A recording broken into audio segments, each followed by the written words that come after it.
Hello বন্ধুরা, সবাইকে স্বাগতম পুতুলের হেসেলে। আমি পুতুল আজকে নিয়ে আসলাম গরমের সময় উপযোগী রুই মাছ দিয়ে ডাঁটা দিয়ে রান্না।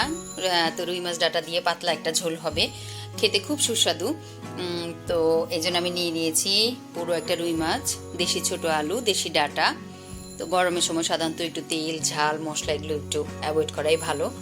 তো এই জন্য আমি দেখাচ্ছি আজকে খুব সাধারণ রান্না, কিন্তু খেতে অসাধারণ। তো মাছগুলোকে আমি একটু ভেজে নিচ্ছি, সেই মাছ ভাজাগুলোকে আমি দেখিয়ে দিচ্ছি আপনাদেরকে। খুব বেশি আমি ভাজবো না, কড়া করে ভাজবো না, জাস্ট এপিট ওপিট করবো। তো মাছগুলো একটু ভেজে নিলে গন্ধটা ভালো আসে, মাছের গন্ধটা তরকারিতে মিশে খুব সুন্দর একটা গন্ধ বের হয়। আর ডাঁটা তো গরমের সবজি, খেতে ভালো লাগে, সবাই আমরা জানি, সেটা কম বেশি আমরা সবাই খেয়ে থাকি। তো এইভাবে রান্না করে দেখবেন, ভালো লাগবে। তো এখন আমি কড়াইতে তেল দিয়ে এর মধ্যে ফোড়ন দিচ্ছি তেজপাতা, 1 চামচ জিরা, 1/2 চা চামচ কালো জিরা। তো ফোড়নটা ফুটে উঠলে এর মধ্যে আমি কেটে রাখা আলু আর ডাঁটাগুলোকে দিয়ে হলুদ দিচ্ছি আর দিচ্ছি লবণ। এগুলোকে আমি সুন্দর তেলের সঙ্গে, ডাঁটা দিয়ে আলু দিয়ে তেলের সঙ্গে সুন্দর মিশিয়ে নিব। তো মিনিট 2 মতো একটু ভাজবো। দেখেন সুন্দর একটা কালার এসেছে। এর মধ্যে আমি দিয়ে দিচ্ছি পরিমাণ মতো পেঁয়াজ বাটা। পেঁয়াজ বাটাটা একটু তরকারির ঝোলটাকে একটু ভালো একটা গন্ধ দিবে, এত ভালো লাগবে। তো পেঁয়াজ বাটাটা সুন্দর করে আমি কষিয়ে নিব তরকারির সঙ্গে, যেন কাঁচা গন্ধ না থাকে।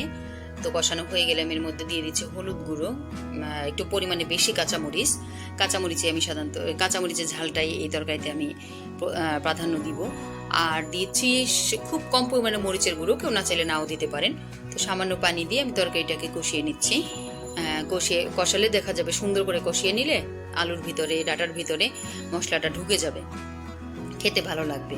এখন আমি পরিমাণ মতো ঝোল দিয়ে দিচ্ছি।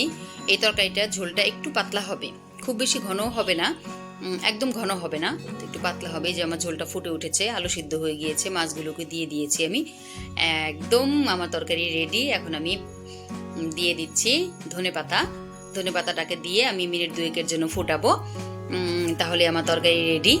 তো আমার এই মাছের রান্নাটা যদি ভালো লাগে তাহলে ছোট করে একটা লাইক দিবেন, কমেন্ট করবেন, আর প্লিজ প্লিজ প্লিজ আমার চ্যানেলটিকে সাবস্ক্রাইব করবেন। সবাই সুস্থ থাকবেন, ভালো থাকবেন।